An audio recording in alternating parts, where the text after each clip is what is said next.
वासू, आणखीन एक प्रश्न मी तुम्हाला तिघांनाही विचारतो की मराठी कर्णधार चांगल्यापैकी झाले, म्हणजे सुनील गावस्कर, अजित वाडेकर टेस्टमध्ये, टेस्टच्या लेवलला, पण त्यांच्याकडे इव्हन सचिन तेंडुलकर पाहिल्यानंतर एक त्यांचा अप्रोच हा सावध अप्रोच होता असं मला कायम वाटलेलं, की रिस्क घ्यायची तयारी नाही. हा मराठी माणसाचा कुठेतरी प्रश्न आहे का रे बेसिक? बरोबर आहे, ऍब्सोल्युटली राईट.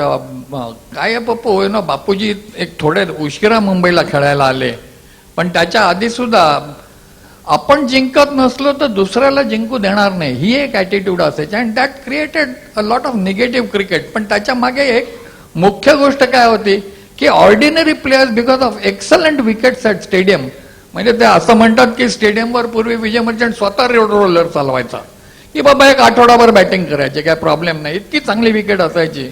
मंत्री इंग्लंडहून 52 साली परत आले त्यावेळी नॅचरली सगळेजण विचारतात की बाबा हटन कसा प्लेअर, पीटर मे कसा प्लेअर.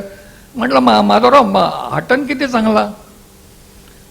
तर म्हणाले CCIच्या आपल्या विकेटवर 15 दिवस नाही आउट होणार. म्हटलं पीटर मे किती चांगला? तो पण 7-8 दिवस खेळेल. म्हणजे विकेट्स एवढ्या चांगल्या होत्या, and that created negative attitude in captains की फालतू रन देण्यात काय अर्थ आहे. बापूजी सारखा बॉलर आमच्या, आता तू मगाशी म्हणालास की 2च फिल्डर असायचे, बापूजी बॉलिंग करायचे ते आम्ही नुसतं वॉक घ्यायचो, इकडनं येतो आणि परत तिकडे जायचो, इकडनं येऊन परत तिकडे, आणि बापूजी टाकत बसायचं. म्हणजे त्यांना माहित पण नसायचं की एक्स्ट्रा कव्हर मिड ऑफ आहे की नाही, आम्ही एकमेकाशी बोलायचो.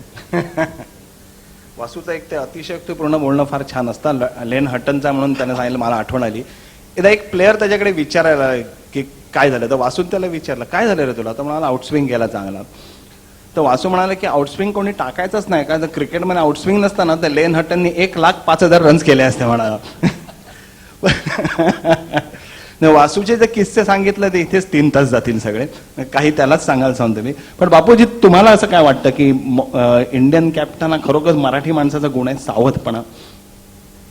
अजित, आता मग पारंपरिक गुण जो आहे तो खानदानी गुण आहे, त्याचा काही इलाज नाही आहे. एक तर लक्षात ठेवा, मराठी माणसाचा जातीय स्वभाव म्हणजे कलहप्रिय, भांडणं करायची, भांडण्यासाठी भांडण म्हणून भांडणं करायची. कशा करतात तर मनाचं समाधान. तसंच आहे की हारायचं नाही पण दुसऱ्याला जिंकून द्यायचं नाही, बस. त्याच्यामुळे ही जेव्हा वृत्ती येते त्यावेळेला संधी मिळालेली असताना सुद्धा थोडासा बचावाची भूमिका असल्यामुळे सामना हातात निघून जातो, जिंकायचा. ही प्रवृत्ती आता खानदानी, तर आपण तरी काय करणार हो.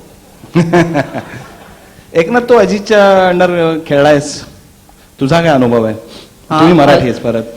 अजित हा एकदम शांत स्वभावाचा, जास्त न बोलणारा आणि काय असेल ते मनात ठेवणारा, आणि ग्राउंडवर असला तर एकदम त्याचं चालणं पाहाल तर एकदम स्लो वॉकिंग, एकदम हळूहळू चालणं. काय रे एकी, काय करतो रे, काय नाही. तर असं बोलणं हळू एकदम.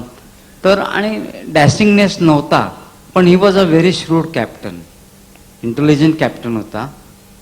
आणि त्याला माहीत होतं की काय, एकदा मॅच सुरू झाली, बॅटिंग असली की तो सिगरेट ओढत बसायचा, आणि पहिला जर क्रमांकावर पहिली जोडी जर त्याच्यात कोण बाद झाला तर तो हळूहळू जाऊन विकेटवर खेळायचा.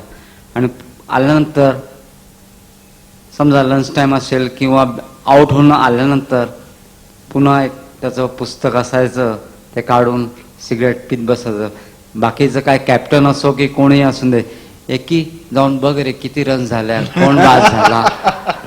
तर अशा हा स्वभावाचा कॅप्टन. त्याला माहित नव्हतं ग्राउंडवर काय चाललंय. ॲज अ कॅप्टन कर्णधार असून सुद्धा देखील की मग जाऊन मला विचारणार, आणि मी तर एकदम पॅट होतो. एकाच बँकेत आम्ही कामाला होतो, स्टेट बँकमध्ये, आणि मी त्याच्याच डिपार्टमेंटमध्ये असल्यामुळे तो त्याच्या फार जवळील. आणि 1971 साली वगैरे मी पाहिलं की कोणावर रागवायचं असेल, मी कोणाला टोमणा मारायचा असेल तर तो टोमणा मला मारायचा आणि तो दुसऱ्याला ऐकून दाखवा, असा त्याचा स्वभाव होता. म्हणजे स्वतः काही जास्त बोलायचं नाही कोणाला, की आपलेपणा. पण तो एक चांगला उत्कृष्ट क्रिकेटर. आणि मी म्हणेन काही लोक म्हणतात पतौडी चांगला होता, तू 3 कॅप्टनच्या कर्णधाराच्या हाताखाली खेळलास, तर कुठला कॅप्टन सक्सेसफुल? तर मी म्हणेन अजित वाडेकरनी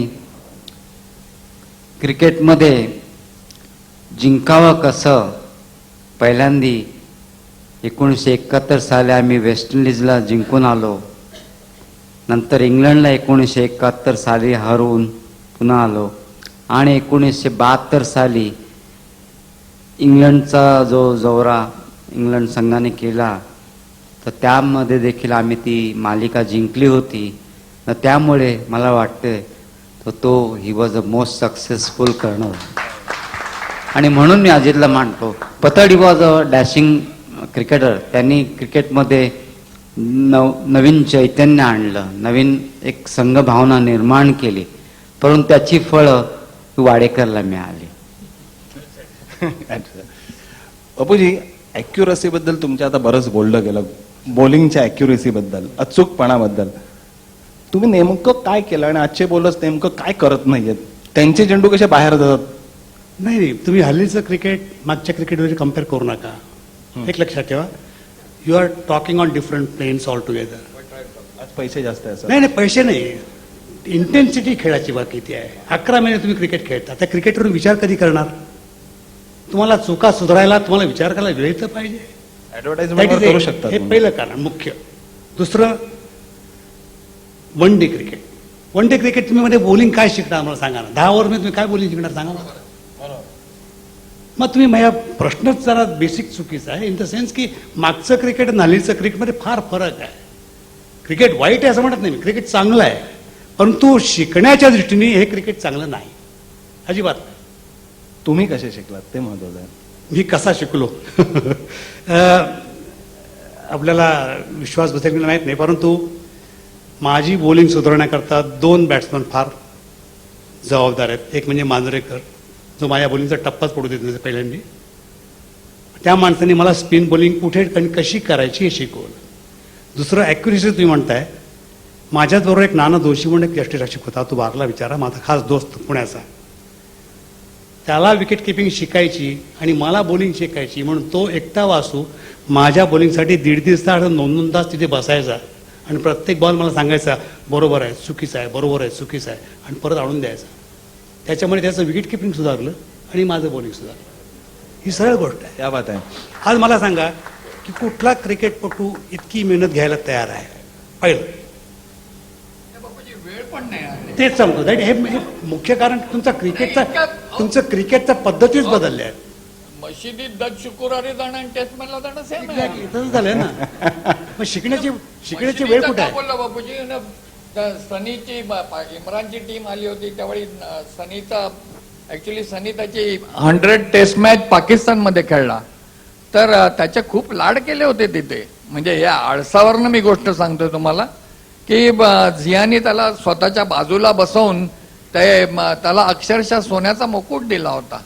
आणि त्याच्याबरोबर त्यांचे कॉमेंटेटर्स इकडे आले होते, ते मला सांगत होते आणि त्यांनी 1-2 दुसऱ्या झियाच्या गोष्टी पण सांगितल्या. ते म्हणाले की एकदा काय झालं की एका कुत्रीने पाकिस्तानात काहीतरी 7-8 पिल्लांना जन्म दिला. तर ती कुत्री पिल्ल जन्माला आल्यापासून पाकिस्तान जिंदाबाद, पाकिस्तान जिंदाबाद ओरडतायत. तर झियाने 4-5 दिवशी विचारलं काय बाबा काय हालत काय? ते म्हणे जोर जोरात ओरडतात पाकिस्तान जिंदाबाद. नंतर 7-8-10 दिवस झाले विचारलं काय? तर म्हणे आता काय नाही पाकिस्तान मुर्दाबाद बोलतात. का म्हणतात? त्यामुळे त्यांचे डोळे उघडले. Very good. त्याच्यानंतर बापूजी काय झालं, झिया म्हणाला की अरे बा सगळ्या प्रेसिडेंट्सनी त्यांचे स्वतःचे स्टॅम्प्स काढलेत फोटोच्या, माझा केव्हा काढणार तुम्ही? तर ताबडतोब एज्युकेशन मिनिस्ट्रीने त्याचा स्टॅम्प बिम काढला. 7-8 दिवस झाले पत्र येत होती, हळूहळू कमी व्हायला लागली. म्हणून त्यांनी तपास केला, त्याच्या एजंट्सना बोलवून विचारलं काय प्रॉब्लेम काय आहे? त्यामुळे प्रॉब्लेम काय नाही, लोक उलट्या बाजूला चुकी लावतात. बाबूजी, ह्याला धरूनच एक प्रश्न मी तुम्हाला विचारतो. म्हणजे हा प्रश्न मी एकदा सचिन तेंडुलकरला विचारला जा की आज जर बापूजी बॉलिंग टाकत असते तर त्यांनी 27 ओव्हर्स मेडन टाकले असत्या किंवा तुम्ही टाकायला दिल्या असत्या का? तर तो म्हणाला नाही. एक तर त्यांना 5 विकेट्स मिळाल्या असत्या की आम्ही त्यांना फोडून काढलं असतं. तर हे तुम्हाला पटतं कारण how you would adjusted to this? It's not a question of accepting something. I would accepted the good challenge. Really I tell you, माझी एक इच्छा मनातली अपुरी राहिली वन डे क्रिकेटमध्ये खेळण्याची. बरोबर. तरी सुद्धा एक अपॉर्च्युनिटी मला मिळाली 1965 साली. मला वाटतं मी त्याला कधी बोललेलो आहे की हो हो हो. 1965 साली मी रोटमन्स वर्ल्ड कप क्रिकेट टीम बरोबर खेळलो होतो रेस्ट ऑफ द वर्ल्डमध्ये. त्या आमच्या अगेन्स्ट होते वेस्ट इंडिज आणि इंग्लंड. त्या वेळेला 55 ओव्हरची बॉलिंग सामने असायचे, 11 ओव्हर मॅक्सिमम.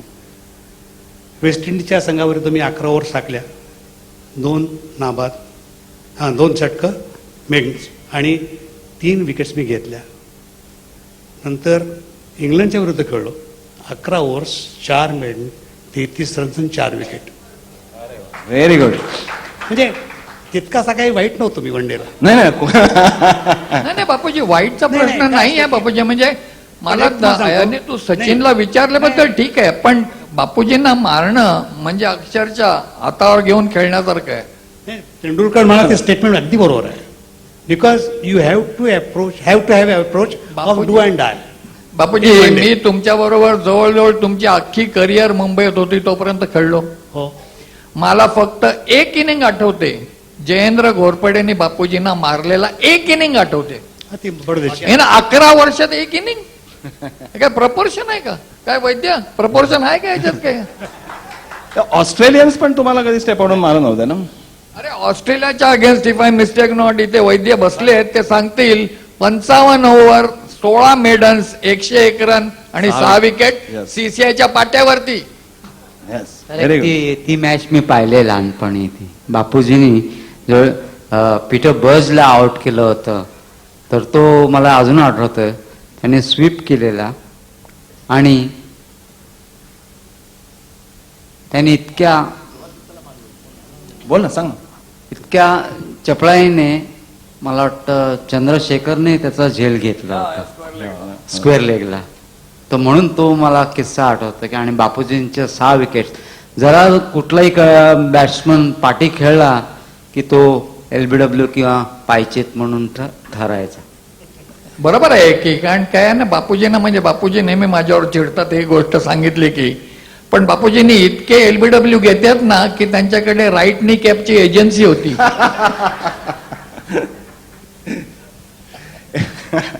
एकनाथ, तू तुझं नाव निघालं की बायकॉटचं नाव निघतं? तू नाही, मला एक बायकॉट बायकॉटच्या आधी मला एकनाथला एक ट्रिब्यूट द्यावासा वाटतं या सगळ्या लोकांच्या समोर की आत्ताच CK नायडू अवॉर्ड 4 स्पिनर्सना दिलं.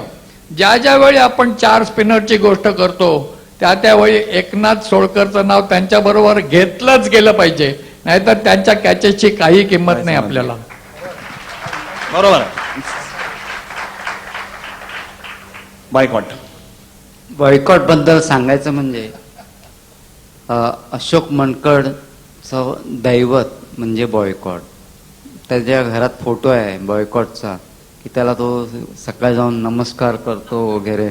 आणि इंग्लंडमध्ये आमची टूर 74ची टूर 74 सालची, आणि आम्ही यॉर्कशर वर्सेस भारत एक काउंटी मॅच चालू होती ब्रॅडफोर्डला. तर अशोक मनकड मिळॉनला उभं होता आणि मी ओव्हर द विकेट बॉलिंग करायचं. तेव्हा मिळॉनला माझा स्टार्ट इथपर्यंत असायचा 12 पावलांचा आणि बोलून टाका. तर अशोकला काय सणकी आली माहीत नाही. तुम्हाला विचारतो की तू माझ्या बॉयकॉटला बीट करशील का? तर मी तुला आम्ही मॅच संपल्यानंतर 1 पाईंट तुला मी बियर देईन. म्हणलो I will try, definitely I will try. आणि you can't say no. In क्रिकेटमध्ये मी कधी कोणाला नाही म्हटलं नाही. आम्हाला अजित वाडेकरनी माझा नंबर 1 पासून ते 8 पर्यंत दिला होता, म्हणून मी कधी त्याला सांगितलं काय मी ह्या फलंदाजी करणार ना ह्या क्रमांकावर. तर मी बोललो की मी आउट करीन त्याला, बाद म्हणजे बीट करीन. आणि आउटसाईड ऑफ स्टंप माझे नवीन चेंडू चांगलेच बाहेर जात होते. नवीन चेंडू होता पण बाहेर गेला. तर एकदा चेंडू खेळताना बॉयकॉट बीट झाला आणि मी इतकं आनंदाने लवकर धावत जाऊन त्याला सांगितलं, एकदा मी बीट केला तर संध्याकाळी एक बिअर पाहिजे मला. ठीक आहे, एक संध्याकाळी बिअर. तर त्याला आउट करतो आता, तर दोन पॉईंट देईन. तर चार्ली इलियट अंपायर होते, पंच होते. इज वन ऑफ द चांगलाच पंच. Charlie Elliott was the umpire. आणि एक चेंडू आउटसाइड ऑफ स्टंप टाकलेला चेंडू कधी इनस्विंगर कधी आलेच नाही माझे, सगळे बाहेरच जायचे. तर बॉयकॉटने वेल लेफ्ट केला, बॉल सोडण्याचा प्रयत्न केला आणि तो चेंडू ऑफस्टंपवरनं आत आला आणि त्याच्या हाफकॉफ खेळत असताना पुढच्या पायाला लागला.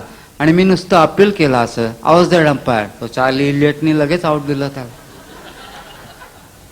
आणि दुसरी, तेव्हा मी आनंदाने अशोक मनकाला जाऊन मिठी मारली, 3 पॉईंट झाले, आज संध्याकाळी मला 3 पाहिजे. तर झालं. तर MCC versus India at Lord's, त्याचं सिलेक्शनचं म्हणजे ते इंग्लंड टीम त्याच्यावरनं ते सिलेक्ट करतात. MCC versus India match, test मॅचच्या अगोदरची पहिली मॅच होती ती, MCC वर्सेस इंडिया. लॉर्ड्सवर मॅच, परत बॉयकॉट आला बॅटिंगला. त्यांनी मग पुन्हा स्टान्स घेऊन केला. तर त्याला माहित होतं की हा आता गोलंदाज दोन्ही स्विंग करतोय, इन स्विंग आणि आउट स्विंग. तर म्हणून तो प्रत्येक चेंडू खेळायला लागला, खेळायचा प्रयत्न, सोडण्याचा प्रयत्नच केला नाही. आणि त्या प्रयत्नामध्ये caught Sunil Gavaskar, bowled Solkar first inning. Second inning पुन्हा कॉट गावस्कर, बोल्ट सोलकर. म्हणजे त्यांनी इंग्लंडच्या पेपरमध्ये हेडलाईन यायला लागली पेपरमध्ये, सोलकर्स बनी is a boycott. Very good. तुला काय सांगायचं आहे? आत्ता सोलकर म्हणाले मी सगळ्यांना ओब्लाइज करतो, कॅप्टनला, बॉलरला. तसं त्यांनी मला देखील एकदा ओब्लाइज केलं होतं. रणजी फायनल मॅच होती दिल्लीला, बॉम्बे वर्सेस दिल्ली. आणखीन दुसऱ्या दिवशी बॉम्बेची बॅटिंग व्हायची होती आणि सोलकरला त्या दिवशी बॅटिंग करायची चान्स होता. तर सकाळी मी गेल्या सांगितलं, जयसूरमध्ये गेलो, सांगितलं सोलकर एक ना आता 20 रन्स केल्या तर यू विल कम्प्लीट 2000 रन्स. तो ज्या पॅडमधून बॅटिंगला गेला तर मी वरती बसलो होतो बॉक्समध्ये. त्याने हात केला, येस 20 ना, म्हटलं येस. त्यांनी लंच टाईममध्ये सांगितलं मला, मी 20 रन्स केल्या आणि ही कम्प्लीटेड 2000 रन्स. फोर्थ त्याला बॉलिंग करायची होती आणि त्याला सांगितलं, म्हटलं 2 विकेट्स पाहिजेत, you will complete 100 wickets of his career in Ranji trophy. तर जेव्हा फिल्डिंगला बाहेर गेली त्याने परत हात केला, 2च पाहिजे सुधीर, या 2. टी टाइमला आले वरती सांगितलं, I have capture 2 wickets, 2000 runs and 100 wickets in the same match. सांगून त्यांनी पुऱ्या केल्या.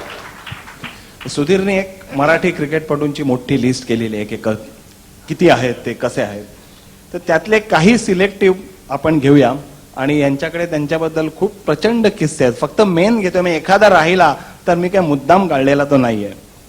सुरुवात आपण देवधरांपासून करूया, कारण देवधर हे बापूजींचे गुरु. आणि असं म्हणतात की he was the best batsman who never played a test match. सत्य गोष्ट आहे. देवधरांना जे मी पहिल्यांदा पाहिलं ते 1951 साली, म्हणजे 50 उलटून गेलेला हा ग्रस्त. असो, मी माझ्या बॉलिंगची तारीफ करत नाही आहे. मी काय त्यावेळेस इतका वाईट बॉलर नव्हतो. ते आमचे कोच होते. पॅड एक नेहमी एक पॅड बांधायचे नेटमध्ये, 2 कडे. आणि मला त्यांनी एकच सांगितलं, तू नाडकर्णी ना, चांगलं बॉलिंग करतो असं ऐकलंय, तुला कुठे मारू, एवढंच सांग. मी थोडासा अवाक झालो, कारण पहिलीच माझी भेट त्यांची.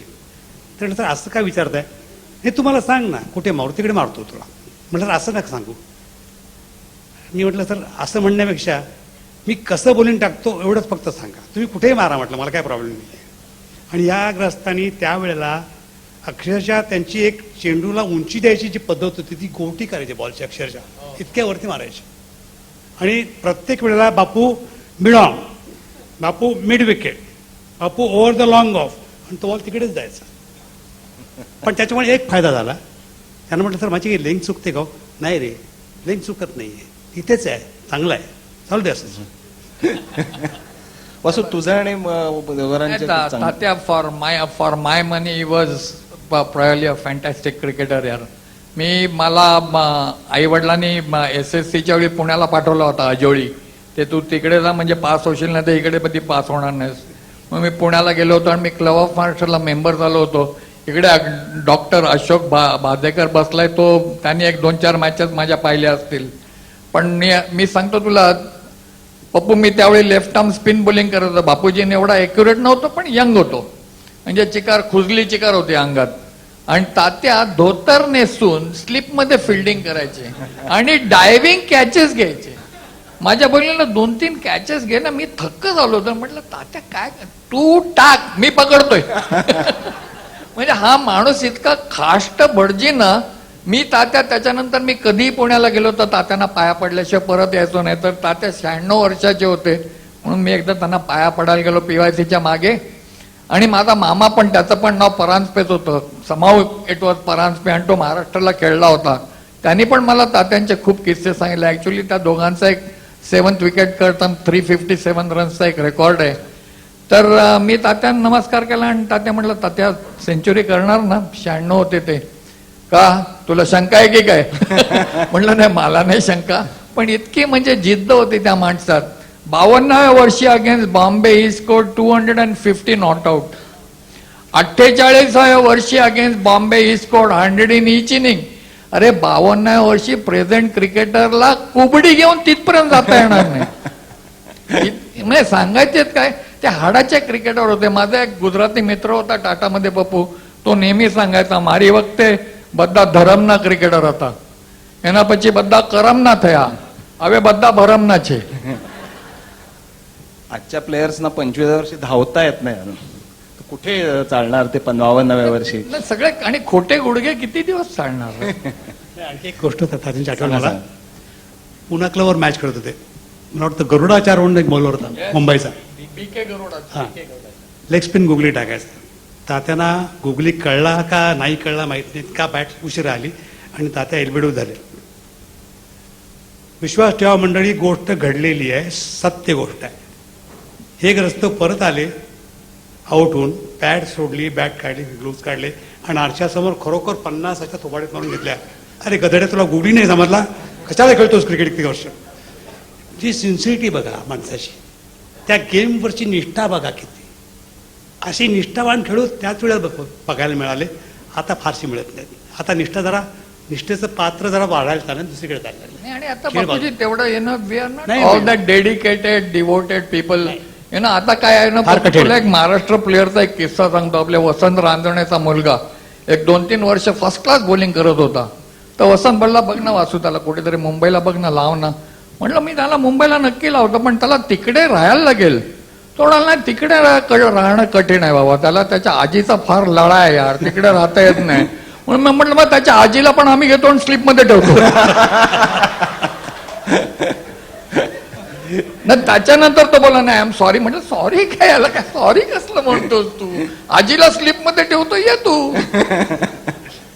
मला वाटतं देवधरांच्या वेळ काही खास चांगले स्टॅटिस्टिक्स आहेत. देवधरांच्या काळात टेस्ट क्रिकेट नव्हतं, पण त्यांचा एक सर्वात महत्त्वाचा रेकॉर्ड म्हणजे he scored the first century for India in unofficial test match. त्यांच्या त्यावेळेला अनऑफिशियल टेस्ट मॅचेस होत्या, त्यामुळे त्यांनी 1911 साली 25-26 साली गिलिगनच्या टीमच्या विरुद्ध एक सेंचुरी मारली. And he hold that honour of scoring the first century for India in unofficial test matches. ते आपला शेवटचा रणजी ट्रॉफी सामना वयाच्या 55व्या वर्षी खेळला. त्यामुळे त्याला कल्पना येईल की तुम्हाला त्यांच्यामध्ये जिद्द किती होती आणि किती जिद्दीने खेळत राहिले. CK नायडू 62 वर्षी खेळले होते ना? 66. किती? 66. 1959ला बनारसला बॉम्बेच्या अगेन्स्ट त्यांनी 66 केल्या होत्या. आणि विशुलेला एक तो बनारसचा ग्राउंड पाहिलाय? बनारसचा ग्राउंड आहे, त्याच्याभोवती एक थोडा सायकलिंग ट्रॅक आहे, नंतर स्टँड आहे आणि एक छोटी बाग आहे बाजूला. हे सगळं पार करून बॉल गेला होता. विशुलेला 66 वरची सिक्सर मारली होती, बॉल आणायला 15 मिनिटं लागली होती. नाही, देवधराचा एक किस्सा सांगतो.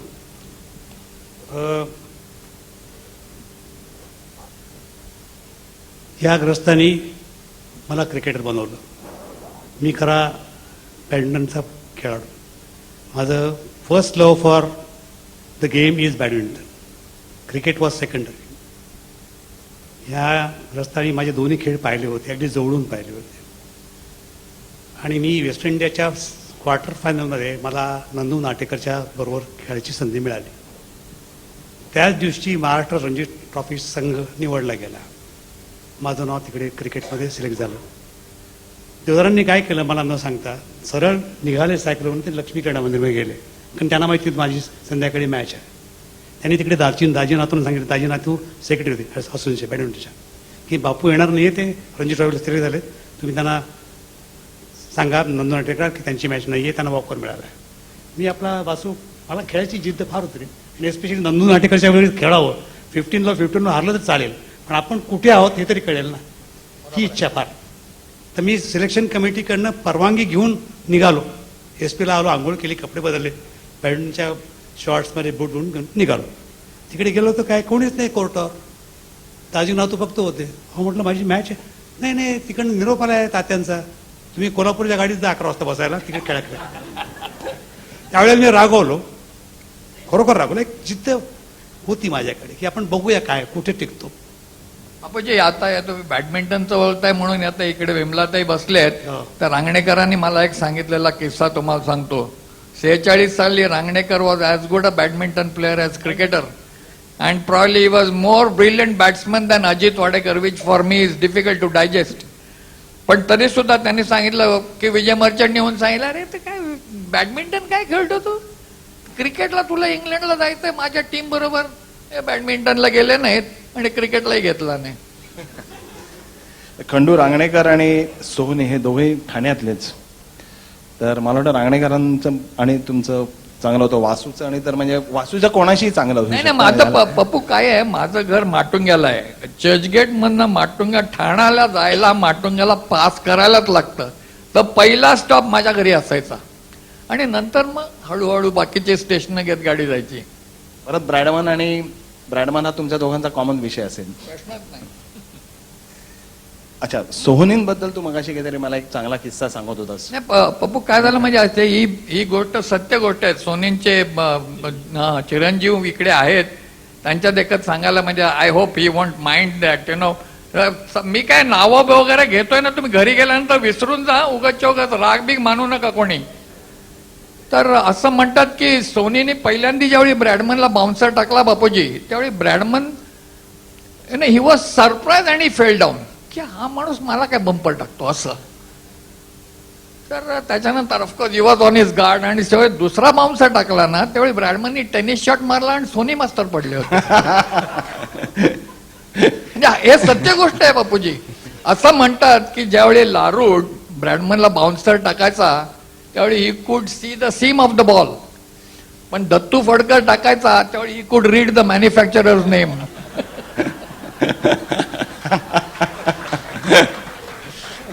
बाबूजी तुम्ही काही सांगत होता रांगणेकर आणि सोहनीबद्दल. रांगणेकर सुद्धा अत्यंत चांगला क्रिकेटर होता, चांगला बॅडमिंटनपटू सुद्धा होता. दोन्ही खेळ त्याचे मी अगदी जवळून पाहिलेले आहेत. आणि मला खरं सांगाल तर बॅडमिंटनची जास्ती इच्छा खेळायची झाली खंडूला पाहिल्यानंतर. Let me be honest with it, पहिली सत्य सांगतोय. आणि खंडूसारखा बॅकहँड मी अजून कोणाकडे पाहिलं नाही. बॅकहँड ड्राईव्ह जो त्याचा होता अद्यापपर्यंत मी कोणालाही बघितलेला नाही मारताना. सगळे बघून झाले वॉंगपेन पासून, पण खंडूसारखा बॅकहँड ड्राईव्ह क्रॉस कोर्ट मी कधीही पाहिलेलं नाही. It was very famous. आणि त्या स्ट्रोकवर त्यांनी ऑल इंडिया डबल जिंकलेले आहेत. He was a holder of all India double start, if I remember correct. बरोबर बनी. त्यांच्यापासून मी बॅडमिंटनची म्हणजे खेळायची इच्छा झाली. खेळत होतो, पण त्यांना जेव्हा पाहिलं कोर्टावर खेळताना की म्हटलं हा खेळ चांगला आहे. कशा करता की समोरच्या गाड्याला हरवल्यानंतर मी जिंकलो असं म्हणायची गरज पडत नाही, लोकच सांगतात तुम्हाला. आणि क्रिकेटमध्ये काय, एखाद्या खेळाडूला बाहेर काढायचं असलं तर तुम्ही सहज बाहेर काढू शकता. तर म्हणून मी इंडिव्हिज्युअल खेळ, माझी इच्छा ती होती की 4 हात करावेत. जिंकलो तर ठीकच आहे, हरलो तर आपण मान्य करावं हारलो म्हणून, काय हरकत. एकनाथ तू खंडू रांगणेकर बरोबर बोलायचं तर 1949 साली he was the chairman of the junior selection committee for BCCI, आणि त्यांनी माझा खेळ 64 सालापासून मी मुंबई संघासाठी खेळत होतो आणि त्यांनी मला पाहिलं होतं.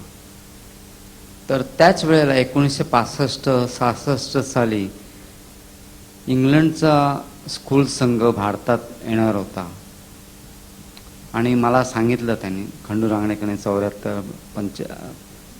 64 साली, की त्यांनी सांगितलं की तू ह्या वर्षी जर चांगला परफॉर्मन्स करशील तर मी तुला पुढच्या वर्षी भारतीय शालेय संघाचा कर्णधार करेन. आणि खोटं नाही सांगत की माझा चांगला परफॉर्मन्स झाला शालेय कुचबिहार ट्रॉफीमध्ये. आणि त्यावेळेला सुनील गावस्कर, मी, मिलिंद रेगे, त्यांनी आणि अशोक गंडोत्रा, सुरेंद्र अमरनाथ, मोहेंद्र अमरनाथ खेळत असताना त्यांनी मला कर्णधारपद दिलं भारतीय शालेय संघाचं. तो मी विसरणार नाही, कारण त्यांनी मला का घेतलं की तुझी फिल्डिंग आणि तुझी गोलंदाजी इतकी अप्रतिम आहे आणि तू डॅशिंग क्रिकेटर्स आहे माझ्यासारखा, की मी देखील स्पष्ट बोलतो आणि ग्राउंडवर तुझ्या ज्या हालचाली असतात ते पाहून मी तुला करत आहे. त्यामुळे आणि खंडू रांगणेकर इतके बिंदास होते की त्यांनी मला आश्वासन दिलं. आणि त्यांनी देखील, म्हणजे बापूजींचं शेवटचं वर्ष होतं 1966 साली, आणि त्यांनी लगेच मला मुंबईच्या रणजी करंडक सामन्यामध्ये संधी देऊन माझी कारकिर्दीला त्यांनी चांगली सुरुवात केली. म्हणून मला त्यांच्या अत्यंत आठवण येते. पप्पू पाहिलं तर अजित बरोबर खेळून किती हळूहळू बोलायला लागला ना. अजितच्या कॅप्टन्सीचा हा इफेक्ट. अजितची स्पेशालिटी काय, सगळ्या गोष्टी थंड करणार, येणार सुद्धा उशिरा. एकदा मॅच चालू होती, आला ॲज युजल बाजूला बसला, हसू, सिगरेट आहे म्हटलं आहे, मॅच बॉक्स आहे म्हटलं आहे, तुझ्याकडे काय फक्त हॅबिट. वासू एकदा किट विसरून आला होता ना अजित? एकदा मॅचला आला त्यावेळी एल्फिन्स्टनला होता तो. He was a brilliant cricketer. मी त्याच्यासारखा प्लेयर रणजी ट्रॉफीत पाहिला नाही 11 वर्षात. म्हणजे सचिन तेवढा खेळलेला नाही रणजी ट्रॉफी, पण Ajit was absolutely marvellous player. एकदा मॅचला आला, म्हटलं काय रणजित बॅग कुठे, विसरलोय.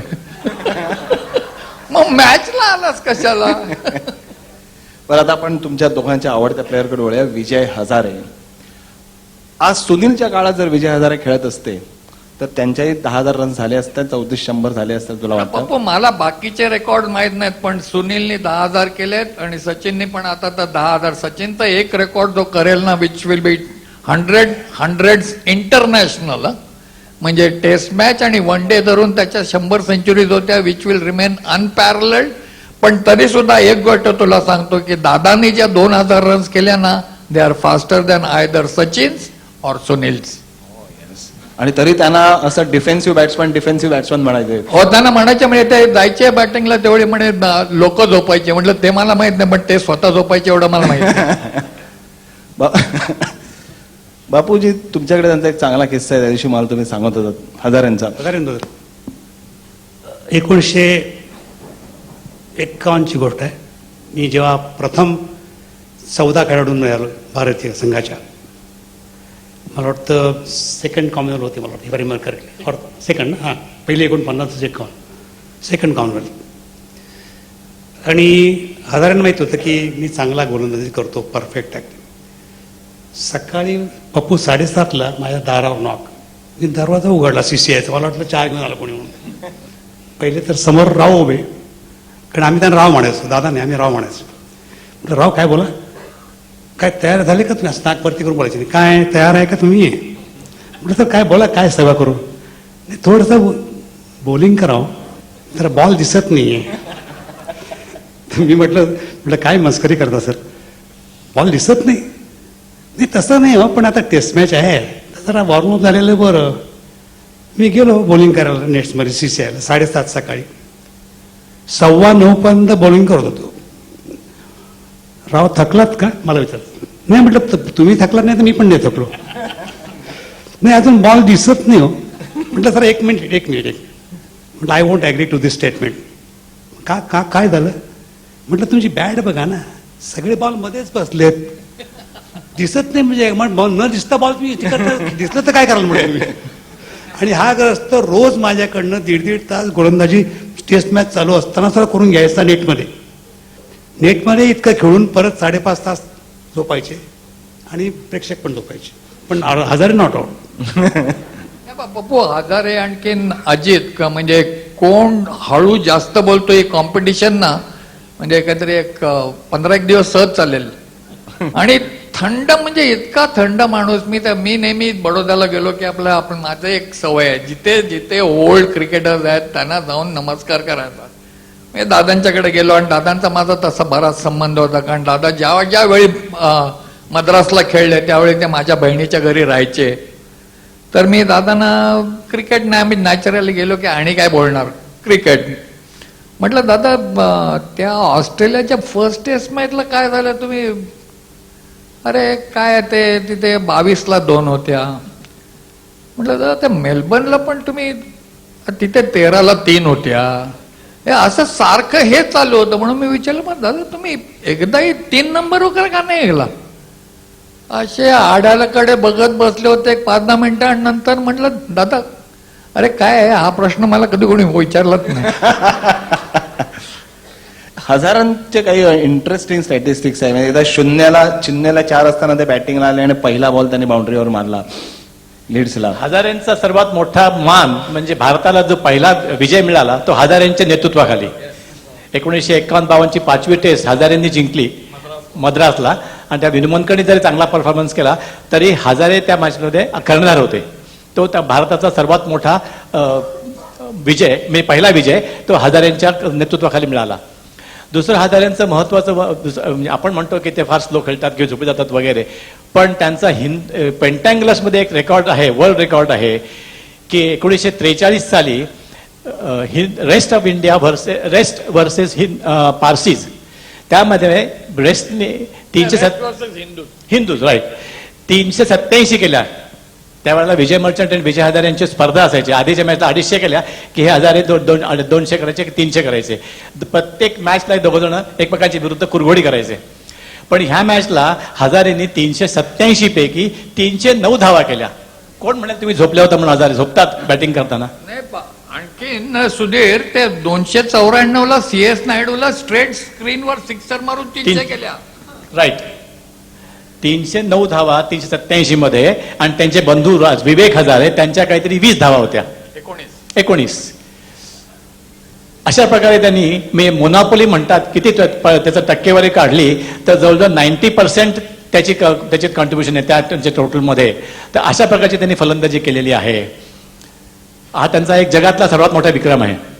आणखीन एक सुधीर एक गोष्ट the most remarkable Bapuji, he has scored 100 in each innings against Australia and he is the only one to do it on a following team. बरोबर आहे. एक आणखी त्यांना मी विचारलं 51 साली नाही पण 57-58 साली की म्हटलं राव तुम्ही इतक्या रन्स करता, तुमचं गुपित काय.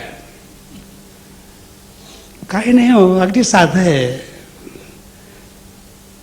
सांगू का तुम्हाला, ऐकणार का तुम्ही. म्हटलं ऐकतो ना, सांगा. त्याने 1-2 वाक्य सांगितली मला. काही नाही हो, पहिल्या 30 रन जे आपण काढतो ना समोर खेळायचं म्हणजे आपोआप 100 होतं. नाही त्यात लॉजिक आहे, लक्षात ठेवा, फार मोठं लॉजिक आहे. पहिल्या 30 रन समोर करायच्या म्हणजे कमीत कमी 1 तासभर तुम्ही तिथे राहायला पाहिजे. दुसरं म्हणजे प्रत्येक बॉल सरळ मारायचा म्हणजे तुम्ही बॉलच्या मागे आपोआप येतात. हे लॉजिक आहे तिथं. ते केव्हा समजलं जेव्हा मी मुंबईच्या कप्तानपदी सगळं क्रिकेट सोडल्यानंतर कळलं की हे लॉजिक काय आहे. बरोबर आहे पप्पू. आणखीन एक गोष्ट सांगतोय ना, 75 साली नाही 74 साली वेस्ट इंडिज टीम इकडे आली होती, तेवढी विश्वनाथने इकडे 97 केल्या होत्या. He was not out at T time. आणखीन त्यावेळी बडोद्याची टीम आणि मुंबईची टीम बाजूबाजूला बसायचे वानखेडेवरती. तर मी दादांमध्ये नेहमी काहीतरी भुणभुण त्यांच्याशी नेहमी करायचो. म्हटलं दादा कसा खेळला विश्वनाथ. काय म्हणाले माहितीये, अरे वासू 90 बॅटिंग असताना जर 5 लोक बाजूला असतील बॅटच्या तर खूप गॅप्स असतील ना, तर एखाद दुसरी बाउंड्री मारायला हरकत नाही. आणि आपण म्हणतो हजारे स्लो होते. सुधीर, आता तुमच्या दोघांच्या एक आवडीच्या क्रिकेटपटूकडे वळतो, म्हणजे दोस्तच तुमचे विजय मांजरेकर, तू तर त्यांच्या बरोबर म्हणजे भांडला असशील, वाद घातलेस. नाही वाद चिकार म्हणजे त्याच्या मुलावरनं त्याच्याशी खूप वेळा मारामार झाली. म्हणजे एकदा त्या माटंगा जिमखान्याच्या कोपऱ्यावरती एवढी मारामार झाली की एक 400-500 लोक जमली होती. मी काही बोलत नव्हतो आणि तो मला नुसता शिवाय हसडत होता. नंतर थोडा वेळ स्वतःच म्हणाला, बरं घेऊन जात आला. त्याचा आर्ग्युमेंट काय होतं की मी संजयला दादरनूनला खेळवतो कारण तो शिवाजी पार्कला खेळला तर रमी खेळायला शिकेल आणि खोटं मोजेल. पण तुझा शिवाजी पार्कवर खुन्नस होता असं मला वाटतं. आम्हाला रमाकांत नेहमी सांगायचा की जर दादर युनियनचा तो लखन म्हणून माळी, आपला दादर युनियनचा कोण सिलेक्टर असेल ना तर लखन माळी सुद्धा खेळेल मुंबईला. नाही खेळणार नाही, ग्राउंड्समन म्हणून आम्ही घेतला असता त्याला. रमाकांत एकदा काय झालं, एकदा एका कांगालीला आम्ही त्यांना मारलं तर रमाकांत चिडून नरेनला, काय नरेन कॅप्टन होता, नरेनला म्हणाला ते अंपायरचे पैसे आहेत ना ते आमचे पण तुम्हीच द्या. तर नरेन म्हणाला यावेळी देतो, इतके वर्ष तुम्ही देत होता. बघा, म्हणजे अजून राग गेलेला नाहीये त्यांचा.